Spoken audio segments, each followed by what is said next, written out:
everyone. I'm Obscure Girl. I like movies. I like weird movies. I like weird, obscure, trippy movies that I feel like no one has seen or has heard of. Whether that be because the marketing was bad, because it's super old, or because you're like, hey, I think that was a fever dream I had when I was 5. I'm here to tell you it wasn't. Let's talk about it. So, the movie that we are going to talk about today is, first of all, I'm reviewing this because of my dear, dear, dear friend's birthday. Rory, you are my big brother, my karaoke husband, and one of the major loves of my life. And for this, we're going to talk about Empire Records. Empire Records. Now, we're going to go back in time a little bit to 2010. Yeah, 2010. I'm like, wait, that doesn't sound right how you said that. Yeah, 2010. I was in a Hot Topic. Back when Hot Topic was still considered a music store. And they actually had a section of DVDs. And I walk up to the section of DVDs because, again, movie girl. And I see Liv Tyler as like a teenager, Renee Zellweger is like a teenager, and that one guy from Sweet Home Alabama as like a teenager. So I immediately pick up the movie. Did not realize at the time that I had picked up the remix fan edition until years later when I saw the theatrical release, which is about 17 minutes shorter, uh, and didn't make nearly as much sense because I feel like the scenes that they had cut out of the movie were really important to the movie story and making sense as a whole. And actually, in my research for this movie, I found out that the editing process for this, they had edited out 40 minutes of the movie. So they had originally made a movie and then hacked it to bits and pieces and then gave out the theatrical release, gave out the extended release, and then re-released the theatrical. And I think that was mostly because of nostalgia, in all honesty, because again, the version I saw was the one that I thought made more sense. But neither here nor there. There was some editing happening here. So we're going to be talking about the Remix Fan Edition, which you can actually find for free here on YouTube as one of the like rent or free movies, not even like as a, under the table kind of movie. So, without any further ado, Empire Records. So from this point on, we're going to be getting into full spoiler territory because I'm a person who likes full spoiler reviews because I realize that even if you're getting the play-by-play, you're not seeing the actors' portrayals of these characters. You're not seeing the cinematography. You're not seeing how the movie movies. And so even if you're getting kind of a heads up on what to expect, you're not getting the movie. So also, this movie is really hard to summarize in a non-spoiler way, really hard because it's a character study. There's so many different characters in here with so many different motivations, which is really cool for a 90s teen movie, which is what this is. But normally you get like, the jock, the stoner, the cheerleader, whatever. This one is like you have people that on the surface are maybe some of those archetypes, but they're really, really well rounded and have full, kind of backstories and motivations and things like that, which again, for a 90s, teen movie, kind of rare. So, the best I can do for an outside, spoiler free kind of review would be this is a movie about an independent record store in California that is mostly run by teenagers that find out that they're going to be turned into a chain store and are probably going to either lose their jobs or have to completely conform to the man before this happens, all while having a celebrity come to their store that day to sign autographs. That's the most I can really kind of give you for spoiler free. But that's just because that's the overarching kind of a couple of things of the movie. The movie is really made up of these scenes where even no one's talking. Like, it's all about the atmosphere of this store and how it makes people feel. This was a place where people could come and just listen to music and feel their feelings through music. It was a place where, the ulterior kind of crowd could come and be themselves and have a safe place. And I'm very, very much someone that believes in having that kind of safe space in your life. I used to run an after school program, and that was one of my most important things bringing into it was this is where you're safe. This is where you can be you. Don't worry about the world outside. And that's what the story is. And I mean, that's probably why I, connect with it so much. But a lot of this movie is made up of the things that aren't said. Now, let's try and get into the story. So, again, I'm going to be mostly talking about the extended version because that's what I know. And this, it cuts out this opening scene, which I find to be really, really important to the rest of the movie making sense. And that is you have Lucas, who is the new night manager, even though he's worked there forever, but he's just given the responsibility of closing the store for the first time. And, he is very much at first like, no, I'm going to take it seriously and I'm going to be really professional about it. And then once he's alone in the store and it's closed, this really pretty girl shows up after close and is begging for him to let her in. And he's like, okay, fine. And she says to him, and this is very, very important because this line is kind of the basis of the movie.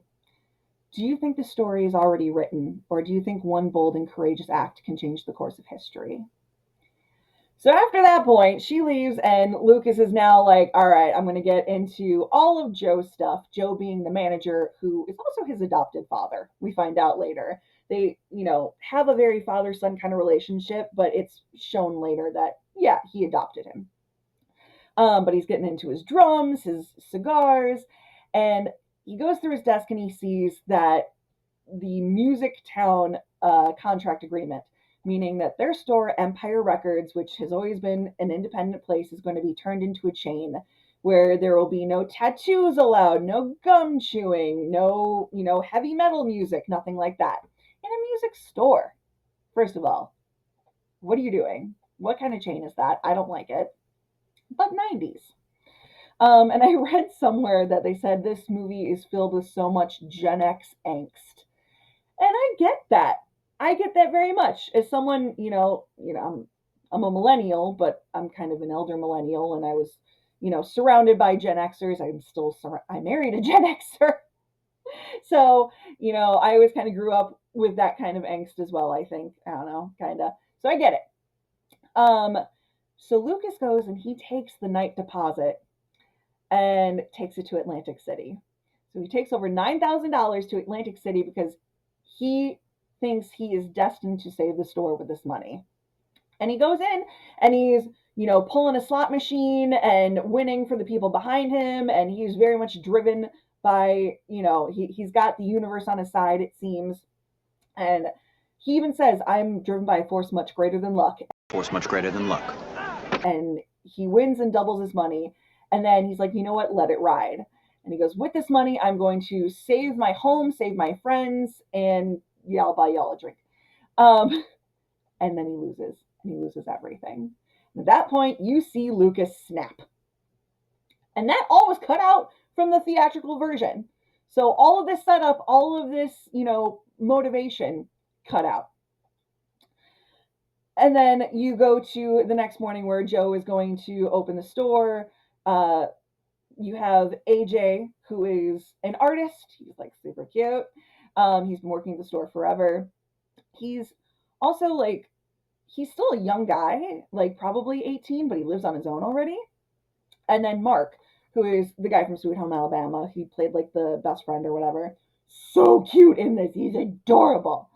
But they run into Lucas, who is now kind of different. He's speaking mostly in, quotes and proverbs and music lyrics. And, they say later, like, why are you being all like Mr. Miyagi? And, um, you know, says to them, like, he was in Atlantic City. And I do not regret the things I've done, just the things I did not do. And AJ kind of immediately puts together, like, he doesn't have any money. He closed last night. So immediately, AJ, on the page of what happened, Mark, he fills in because Mark he's a sweet but kind of simple boy. Um, and then you've got, as soon as they walk in, call from the bank. There was no deposit. Call from Mitch, the owner, who is total tool. And he's all pissy that the deposit didn't get made too. So then Joe's immediately like, Lucas! And we go from there. Then we cut to Gina, played by Renee Zellweger as a teenager, which, again, in the trivia for this, a lot of people think Chicago was the first time she sang in a movie, when actually it was here in Empire Records. We'll get there. It's at the end of the movie. It's such a great scene. And she's picking up Corey, played by Liv Tyler, as a teenager, who's amazing. And right off the bat, you get their personalities very quickly. Gina is the more promiscuous, more I'm going to live my life one. Corey is the sweet, innocent, perfectionist, honor roll student who doesn't sleep. She made all these cupcakes and everything, and Gina immediately asks her, like, where did you have time for this? And she's like, my dad says there are 24 workable hours in every day. And so already you're getting kind of like a, okay, we have a toxic perfectionist, and we have a promiscuous party girl. Got it. And they're talking about how it's Rex Manning Day. Now, again, in the trivia for this, super, super cool. April 8th is Rex Manning Day. It is said that they chose this date because that is the day that Kurt Cobain was found. And kind of the day that, the bomb dropped, the music died, things like that of the 90s. And I just thought that was a really cool tidbit. I did not know that, but I totally celebrate Rex Manning Day every year. So that's, a little music info. That was really good. But as they're driving to work, Corey tells Gina that she is a senior. She is going to offer up her first time to Rex Manning. Now, Rex Manning is the guy who is coming to sign autographs at the shop that day. He's very much kind of like a David Cassidy kind of character. Like, he was in some family music show back in the day, and now he mostly sings for moms and grandmas. But Liv Tyler, Corey, is totally obsessed with him, and she wants to offer up her first time before she goes to college. And Gina is trying to be like her guru, trying to be supportive, but also is oozing with jealousy because she can't stop talking about how perfect Corey is. And it's just, oh, honey, yep, those teenage friendships, man. The jealousy on both sides is fairly palpable. But they get to the store and they go to wake up Burko, who is one of the older but still very young people that work there, who lives in this trailer in between the store and the ocean, pretty much. Now, this is where some of the trivia gets crazy interesting to me because Burko is played by Coyote Shivers, who at the time of this movie was married to Liv Tyler's mom. So, this guy, who they're playing roughly the same age, was her stepdad during the movie. That blew my freaking mind. Just, oh my God.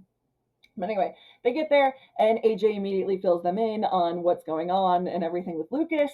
And we move into just, again, the stuff of the movie that makes the movie. Like, they're planning their morning opening routines, and they have this ritual where, whoever guesses or gets like the same M&M color as the one who like picks the M&M color gets to pick the first song of the day.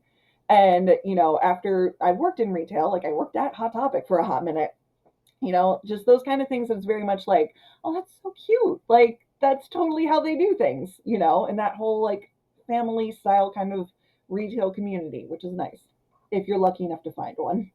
Not all of them are like that. Sometimes you get the chains, you know. But then you get to AJ, who's talking to Joe in the office, and he declares that on the same day that Corey is going to offer herself to Rex Manning, which Gina's the only one that knows this, AJ tells Joe he's finally going to tell Corey how he feels about her, and he's going to tell her that he loves her at 1:37 exactly. So you're already like, oh no, that's going to play out in a certain way now, isn't it? This movie is also the movie of 90s needle drops. Like, I recognize not all the songs in it are from the 90s, but oh my goodness, just so many amazing needle drops throughout the whole thing, which you would expect from a movie about an independent record store in 1995. Duh, right? But it's also one of the most quotable movies of all time. Like, I feel like this is the 90s version of Mean Girls, where you just keep quoting it.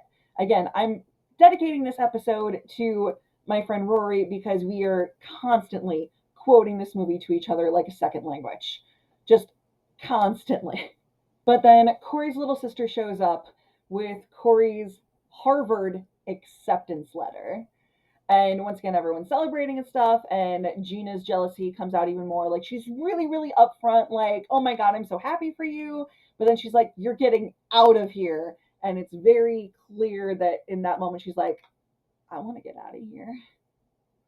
But she's showing up as a supportive friend too. So I think their friendship is like, they do have a good friendship, but there's definitely some underlying jealousy that needs to be addressed. And it will, obviously. So at this point, AJ tells Joe that the sign on the roof has gone out, which is kind of symbolic. Not kind of, it's full out symbolic. And Joe tells AJ, you need to keep an eye out for Lucas. Which less than 30 seconds later, Lucas literally drops in practically from the ceiling. And AJ's like, yeah, Joe's got me looking for you, so am I supposed to find you? And Lucas is like, I'm right here, find yourself. And at this point, Lucas is just the best because he's just slipping into all these like fortune cookie isms almost.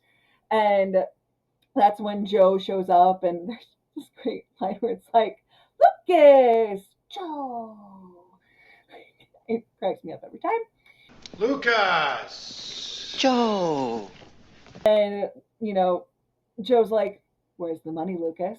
And he's like, Atlantic City. What's it doing in Atlantic City? Recirculating. Doing in Atlantic City. Recirculating? And just showing little fear, but also showing all of the fear, which is pretty great.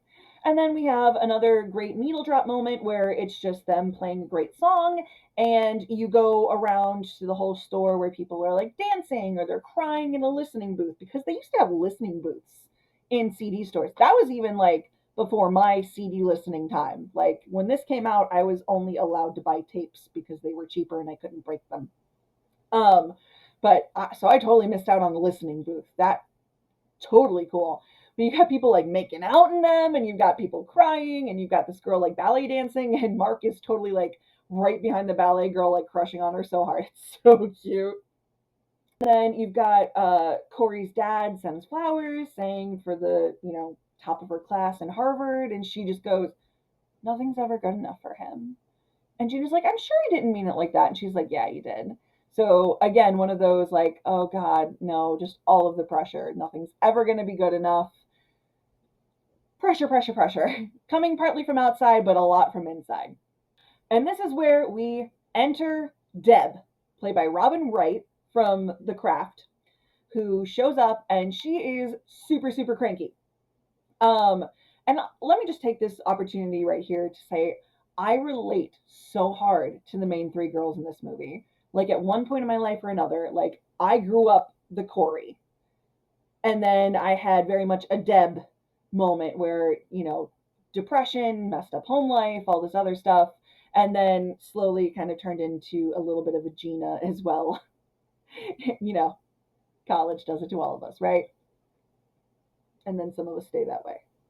But anyway, so it's really cool that those characters are all so relatable so easily. But Deb shows up with a bandage around her wrist and ignores everyone, goes straight to the bathroom, and shaves her head, which I found out in researching for this movie. She actually shaved her head, then did the craft right after this, and her hair in the craft was a wig. I feel so betrayed. I don't know why, but I do, because her hair was fabulous in the craft. It was a wig the whole time. But Deb is fantastic in this as well. So then we have this great scene where Joe has confined Lucas to the couch. He is not to leave the couch under any circumstances. And he comes up and he's asking him, like, are you in trouble? Because you can come to me if you're in trouble. And he's just being such a great dad guy. And at this point, you don't even really know their history or anything like that. He's just there for him. And you've got AJ gluing coins to the floor in their break room, which comes out to one of my favorite lines in the movie later. And, you know, Lucas is just being very Yoda like and is all like, nope, everything's going to be okay. It's all good. And Joe and everyone else is just super frustrated with how Lucas is acting right now. And Joe's trying to just figure out what's going on. Then we have Gina, who's trying to help prep Corey for her seduction of Rex Manning and, lends her a red bra. And it's like, I've had a lot of good luck with that bra. And, is just, again, oozing with jealousy. Just like, it's just like perfect girl, perfect guy, perfect union. It's romance, And again, Gina's the kind of person who you can tell doesn't get a lot of romance when, she's doing the seduction bit. So, and again, there's nothing wrong with that as long as you're okay with it. And Gina's kind of seeming a little bit more like she's not as okay with it as she lets on. But at this point, Deb comes out of the bathroom with her head shaved and her wrist bandaged, and AJ's immediately interrogating her, like, what's going on? Like, and, Deb is being super witty, but very deflecting. And she's like, yeah, I tried going to rock and roll heaven, but I wasn't on the guest list. And, he's just like, what is going on? And Lucas steps in and kind of pulls him off of her almost a little bit. And he goes, she's in the store. She's okay. She's going to be okay. She's in the store. AJ, she's in the store. She's gonna be okay. And again, I get that. As like, no, this is the safe place where everything's going to be okay as long as we're here and we're together. I love that. And that's when one of my favorite lines is, AJ asks Lucas, like, what's with you today? And Lucas goes, what's with today? What's with you today? What's with today? And I quote that so often. Just, what's with today? It's such a perfect line and so usable. And then Deb makes her way out to the floor where Gina and Corey are, and they clearly don't like each other at all. And Gina even, has this saying to Corey, like, yeah, like, no, she hates me too, but I have the good sense to hate her back. And this is legit the line that I can't stop quoting. I can't stop quoting it. Uh, Gina says to Deb, well, Sinead O'Rebellion. Shock me with that deviant behavior. Well, Sinead O'Rebellion. Shock me with that deviant behavior. And Deb shoots back with, you are so clever. I swear you get smarter the shorter your skirt gets. And Gina goes, well, you get smarter the shorter your hair gets, so it's great that you went with that. That is so clever. I swear to God, you get smarter the shorter your skirt gets. And you get smarter the shorter your hair gets, so it's probably a good thing you went with that. Yeah. It's a wonderful look for you, darling. Can't stop quoting that. I will quote it until the end of time. It's phenomenal. And then you have this cool scene where Mark is like starting a mosh pit pretty much with a lot of the customers, and Gina immediately vetoes, and she's like, no, get the clientele all rowdy like. He's like, that's the point. Because Mark is so adorable and he's so into metal and, wants to start his own band. And then you have Eddie who shows up, and I swear I knew this guy in high school. He even looks the same as the guy that I knew in high school. But Eddie is the music guru. He's the one who knows all of the music history. He knows everything about it. He's very pro vinyl and anti CDs, and he can just spout out music facts left and right. He's the one who knows how to take care of all the albums and things like that. He's also the one that shows up with pizza and pot brownies. So he's like, yep, I made you my brownies with, secret ingredient, extra sugar. It's like, okay, I love you, Eddie. I swear I knew that guy in high school, though. And then you have like Joe, who's debating whether he's going to report Lucas or is he going to try and get a loan instead to try and, save him basically. And there's a lot of that overarching like struggle with Joe. And like I said, it just keeps cutting between these characters and then between these like unspoken needle drop scenes. And that's the essence of this movie. That's why no matter what I say is not going to do it justice. Please give this movie a watch. Whether you're hearing it from me for the first time or you've seen it before and want to give it a rewatch, this is a cult classic that needs to live on forever. So at this point, Gina goes on the loudspeaker and she's like, this is dedicated to our night manager, Lucas, and plays I Want Money. And is like teasing over the speaker, like, lots of money, Joe's money. And Joe is had at this point, and he comes out and he hands everyone the Music Town contract agreement, and where everyone's finding out no visible tattoos, no revealing clothing, no gum chewing. And they're all like, either we need to completely change our personalities or we're losing our job. And regardless, we're losing our safe space. And Joe's like, you think this is funny? I was going to use this money and I was going to buy the place so we wouldn't become a music town. And now I need to put my own money to save Lucas's butt. So what am I going to do here? And that is the crux of the movie right there, is all of them realizing they're about to lose their place and they need to do something to either save Lucas or save the store or miraculously save both.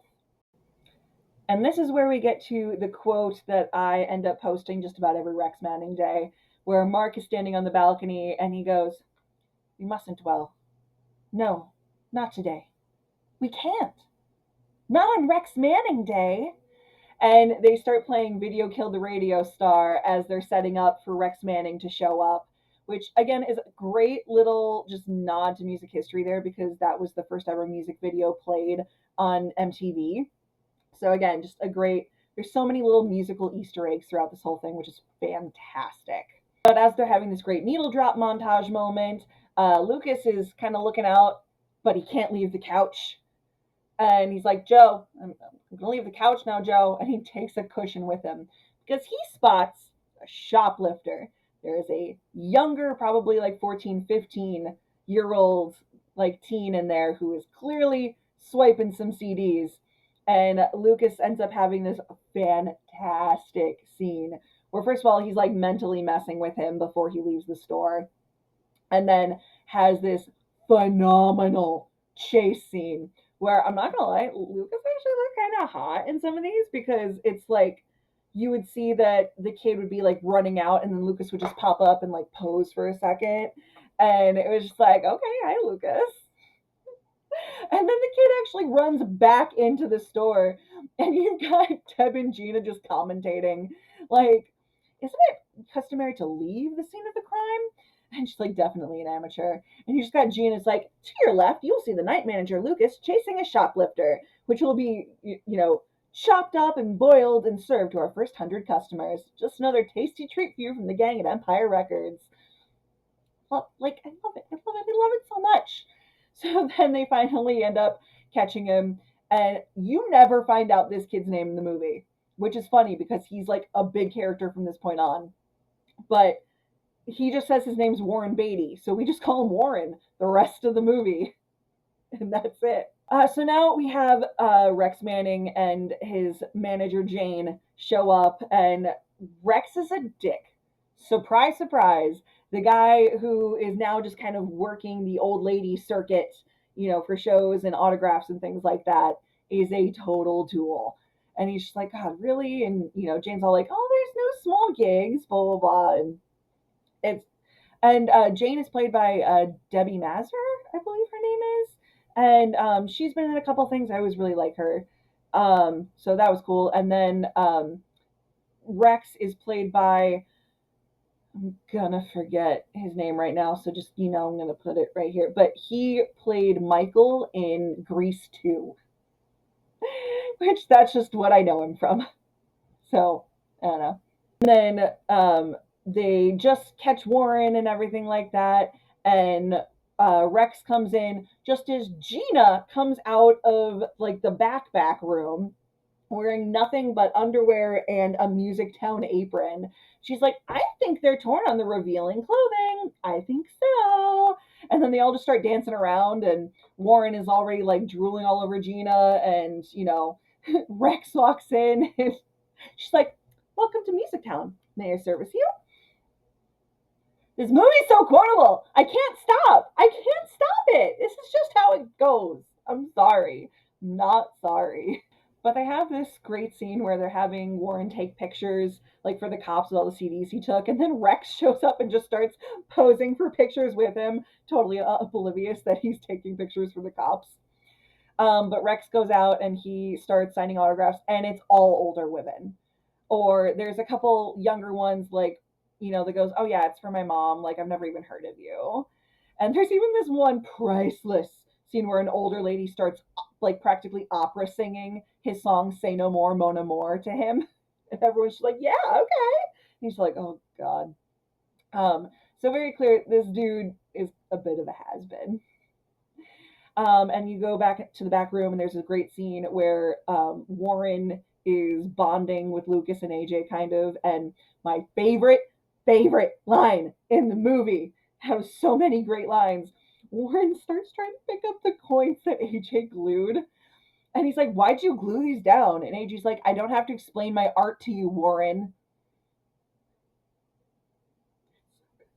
It's so good. But then the manager, or not the manager, the owner, Mitch, shows up. Again, total tool, has to talk down to Joe in front of other people, is completely oblivious of anyone that actually works in the store. How corporate.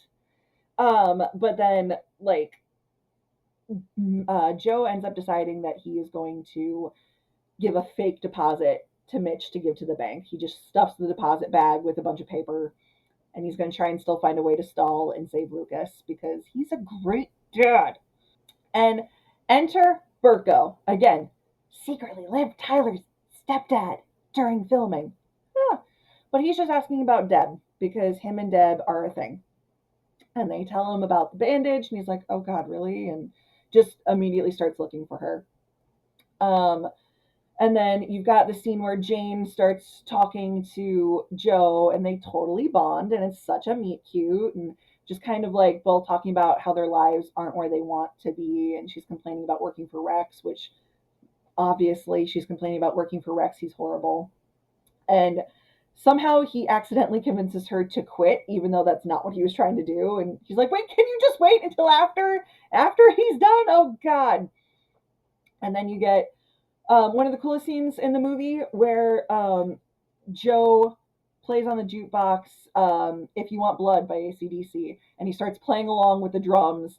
And then you've got Mark, Lucas, AJ, who are all pretending to be the band, and then the whole store just starts rocking out to "If You Want Blood," and it's just so great. It's a great scene. Oh my God, I love it so much. And now we're going to get some info on Deb's story. So Burko finds Deb, and I really want to address this scene because it can be construed as two ways. Basically, they had hooked up the night before, and I think it was their first time hooking up. It could be construed as he was pushing for more than she was ready for. I do not think that's the case because of what she says, because she does say he didn't do anything wrong. I think it was just Deb was trying to fill this void in her life with getting the attention and affection from him in that way. And when she realized that that wasn't what she needed to feel better, she kind of flipped out and then attempted. That's very much my take on it. I know it could be construed the other way, but I don't think so, just because of how much Burko seems to really care about her the rest of this movie. And then even Joe comes up and he tries to talk to Deb and help her out. And he's like, but doesn't know what to say at all. He's just kind of like, trying to be there, but doesn't know how to, I think, teenage girl kind of. And you find out that, Bart or Deb doesn't even know where her mom is. Because he's like, "Do you want me to call your mom?" And she's like, "Yeah, if you find her phone number, could you let me know? Because I have a couple questions for her myself." And Joe just goes, "You do good work." And that seems to be kind of what she needed in that moment too. It was just like he's trying to care about her. He sees her that she does good work there at, at the record store that they work at. Couldn't think of it for a second in a movie called Empire Records. I need more coffee. But so that's like the Deb, part of it. There's more later, but that's like a big chunk of it. And then we get to Corey and Rex Manning, where Corey goes to Jones like, "I'm gonna give him his lunch now," and he's all like, "Burko is," and she's like, "I'm giving Rex his lunch," and like freaks on him. He's like, "Okay." And this scene where Corey goes to seduce Rex Manning, I'm not joking. I had related to her, or at least I used to relate to her so much that I said every line she was about to say before she said it. Like I just channeled that and knew exactly what she was going to say. And it's so bad. So she offers herself up to Rex. And you've probably seen gifs of her doing this, if you're ever like a GIF person online, but he's horrible to her and basically just kind of unzips and shakes up a bottle and goes, I hope you like the taste of blue cheese. And she's just immediately like horrified and runs out. And as she runs to the roof to get some air and collect herself after that horrible disaster, it's 1:37 and AJ's there on the roof trying to fix the sign and goes up to her and admits that he loves her. And it is such a cute scene of the way he tells her he loves her, because he tells her the story about, like, do you remember that horrible day we had and you were wearing that skirt that I hate? And of course the only thing she picks up on, you don't like that skirt?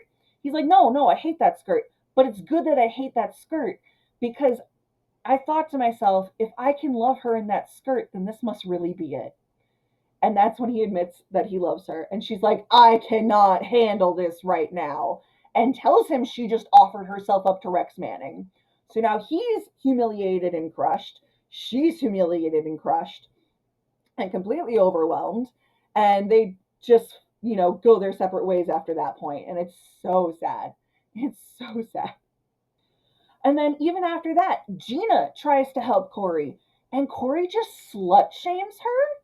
And then they get into this big argument, and then they just like leave, and it's so sad. It's absolutely horrifying. And then you see Corey popping a pill for the first time. Then we go back to the store where Gina is now talking to Rex, and Gina successfully seduces Rex. I think it was very much like from Rex's part, knowing that Corey's the kind that would catch feels and Gina's not. I kind of think from his perspective. I could be wrong. I don't want to know his perspective. He's awful. But then those two end up heading to the back room. And even Lucas, who totally has a crush on Gina, by the way, you can absolutely tell. Again, one of the things that's like not seen and not spoken, but like he always lights up when he sees her and stuff. And this is where he's like, well, that's not good. So then we have some more stuff where Corey tries to talk to AJ, all normal, and he calls her out on it. He's like, don't try and act like nothing happened, and gets all mad at her, and then she ends up popping another pill. And then they go out to the main store. Sorry, I'm talking really fast, but I can see why they had to edit this movie. There's just so much. Um, but then AJ's trying to make Corey all jealous, and he plays the Say No More, No More, No More, which is Rex's song. And he's putting the moves on Deb, which I'm like, Deb's been through enough, dude. Let's leave Deb alone right now. But then the whole store starts dancing, and Joe comes out and he's all pissed, and he's like, I don't think they allow dancing at Music Town. And Lucas steps in, and he's all, I think trying to either calm Joe down or at least redirect his anger just at him so he's not taking it out on everyone. And pushes him until Joe actually ends up just kind of taking Lucas to his office and beating the crap out of him a little bit. But then immediately afterwards, like, I had to do that, right? And you deserve that. And he's like, yeah, I know. And is like taking care of him. So like aftercare. But then they're all in the back room and Rex and Gina are discovered. And Gina is kind of mortified, and even Corey's there. And Rex is just like, what, no applause? And then AJ snaps. And he goes and like tries to beat the crap out of Rex. And the guys pull him off of him. And that's when Rex decks AJ when he's being held back. And it's like, dude. And then everyone goes off on Rex. And it's just basically like, you're just a washed up imposter, man. And this is where I guess one of those things that differs from the theatrical, because in this one, Rex goes, you know what? You might be right. But I guess in the theatrical, he just kept being a douche and leaves, which I like this version better, honestly. Um, and then they all go off on Gina, and Joe has this line where he's like, maybe you should go home, and she's like, am I fired? And he's like, have I fired anyone today? No. Why would I start with you? And that scene just kind of cut me, because it's like, you're not even worth it. Like, oh my God. But then Corey goes after her and is like, what, are you just going to hook up with everybody until your tits fall down and they don't want you anymore? And Gina snaps. And she's like, at least I'm not some closet speed freak.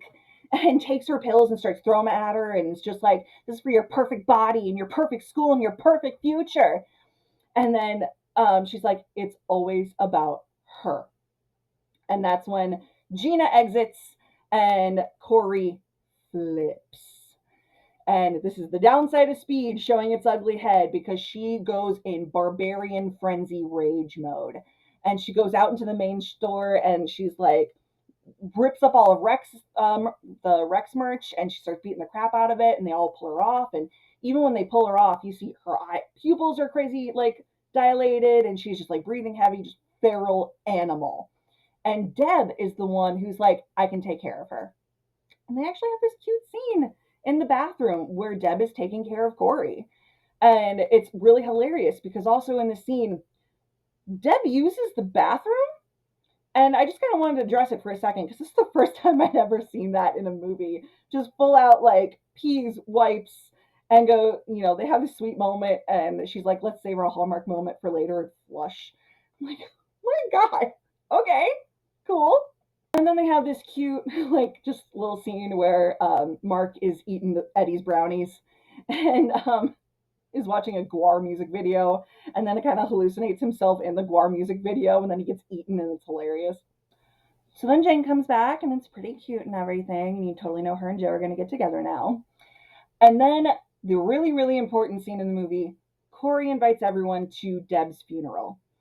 So she throws this funeral for Deb in the back to kind of show her, like, this is what happens if we lost you. And everyone starts revealing all of their stuff. Fortunately, none of it's about Deb. But you have AJ who admits that he wants to go to an art school, but he's scared to apply. And then you've got Corey who admits she wishes she was more like Gina because Gina's not scared of anything. And Gina comes back and she's like, I'm scared of everything. I'm scared I'm going to end up like my mother and never leave this town and peak at high school. And I really want to sing in a band and I'm too scared to even audition. And so those two kind of patch up by admitting their mutual jealousy and, admitting their stuff. And then you've got Lucas, who this is the scene where he goes, I wet my bed until I was 10. My mom also turned me over to the state, not for wetting the bed, but for being a bad seed. And that's when Joe came and he saved me. And just revealing, like, yeah, Joe adopted him and he's been taking care of him most of his life. And it's so sweet and I love it. But this is when Deb is just like unwraps the bandage and you see just kind of like cat scratches. And she's like, I tried to kill myself with the Lady Bic and it took me forever to even break through the skin. I was just tired of being invisible. Which is kind of sad because, it's her funeral and everyone's talking about themselves and not her. And then she was the one who had to finally be like, hi, I'm here. But then Warren comes back after the police had taken him away earlier with a gun. And AJ's the one who's out there, and Corey's like, oh my God, AJ. But Warren starts shooting up the place and is like loving the power trip of all of it. So they all kind of run out. Some of them are like hiding, some of them not. Joe is just like, what do you want, Warren? And Deb goes right past Joe, straight up to Warren, like who's holding a gun right on her. And goes, so I talked to God and she said, yo, what's up? And she wants you to lose the gun. And all of them just end up kind of talking him down and coming to the crux of it that Warren wants a job at Empire Records. And that's it. And, Warren's like, he's not going to give me a job, man. And Lucas is like, he gave me a job. And now we have the next generation of weirdos being saved by this record store as some of our older ones are going to be going off to college. And it's just so kind of magical almost that places like this have that possibility of like reaching generation after generation and helping them. And it's beautiful and I love it. Even though it's really weird and, gun violence is bad, but apparently he only like loaded it with blanks and didn't hurt anyone. So the police is like, there's not much we can do to him anyway. He'll be out in no time. Okay. But he's got a job now when he comes back. And this is when Lucas admits, like, I thought I knew what I was doing. I was wrong. It's time. Call Mitch. Like, the bold and courageous act did not change the course of history. I give up. And everyone starts giving him money. Like, Deb sold her scooter across the street, and Joe's like, you can hawk my watch, and everyone's just giving him money. And it's still not enough. So Mark is like, wait. And he runs out to the front where there's a news crew covering the shooting. And he announces that there is going to be a party at Empire Records at midnight. Damn the man, save the Empire. Oh, love it so much.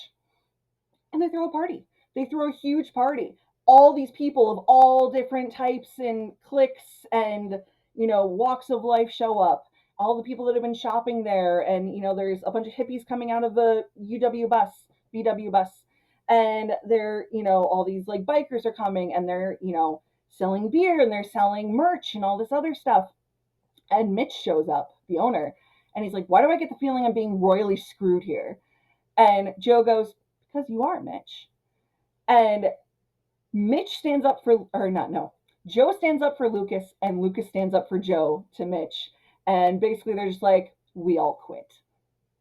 And Mitch is left there running the store by himself with this influx of people in there shopping. And he's the owner. He doesn't know how anything works.